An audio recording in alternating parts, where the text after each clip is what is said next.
Florent Laborde est un éleveur lassé. Ce week-end, il a dû faire abattre ses 10 000 canards contaminés par la grippe aviaire. C'est la troisième fois en 3 ans qu'il perd l'ensemble de son élevage.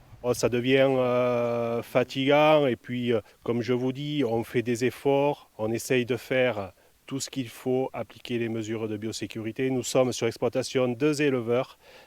Depuis 45 jours, il n'y a que les 2 éleveurs qui ont vu ces canards. Un sentiment d'incompréhension partagé par tous les éleveurs de canards et volailles. Le Béarn compte une quarantaine de foyers de contamination et la situation semble se répéter d'année en année. Afin de limiter ces vagues, la Chambre d'agriculture se dit favorable à la vaccination des volailles et palmipèdes. La stratégie choisie par le gouvernement, c'est d'abord de lancer une expérimentation pour connaître la capacité de résistance, d'évolution, de comportement du vaccin et des animaux.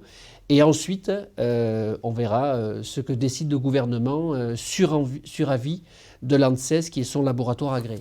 Ces dernières semaines, ce vétérinaire spécialisé dans le traitement des canards vit au rythme des dépistages et des abattages. Selon lui, la vaccination permettrait d'améliorer la situation, mais ne suffit pas. Le vaccin n'empêchera pas la contamination éventuelle des lots vaccinés par le virus.